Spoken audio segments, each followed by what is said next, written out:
قدرمن لیدونکو د ورزشي خبرونو په لړ کې پیل کوو په کابل کې د فوتسال د سیالیو په هکله. نن په کابل کې د فوتسال لوبې د محصل د نړیوالې ورځې د لمانځلو په هدف پیل شوې.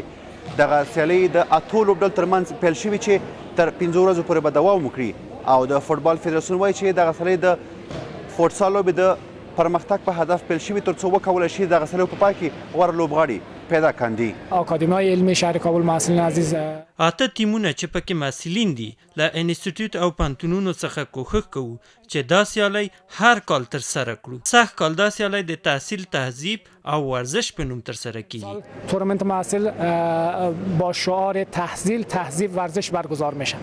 په ورته وخت کې لوبغاړي هم له دغه سیالیو زیات خوشحاله دي او وایي چې باید ورته ښې ورزشي زمینې برابر شي تر څو وکولی شي دغه لوبې ته لا نور هم پرمختګ ورکړي. دا لوبې چې دي دا ډېرې ګټورې دي ځوانانو ته له دې خاطره چې ځوانان کولی شي د موادو مخدر نه مثلا جلوګیري وکړي او فوټبال ته مخ راوړي او دا ډېر ښه ده او ضروري ده په تر څو چې ځوانان نور هم پرمختګ وکړي. وروسته له هغې چې د افغانستان د کرکټ الف لوبډلې وکولی شول د پاکستان الف لوبډل ته ماتې ورکړي.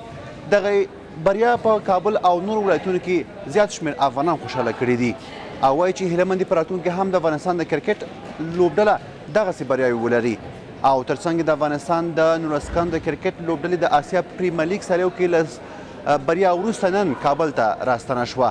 د افغانستان کرکټ بورډ وایي چې د 19 کلن لوبډلې وکولی شول 15 لوبې په دغه سیالیو کې وګټي او د اتلولي کپ هم ترلاسه کړي.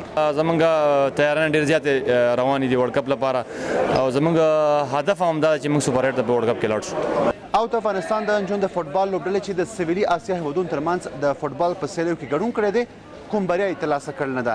د افغانستان د فوټبال فدراسیون وایي چې د نجونو لوبډلې ونه شو کړی چې په دغه سیالیو کې د پام وړ لاسته راوړنې ولري.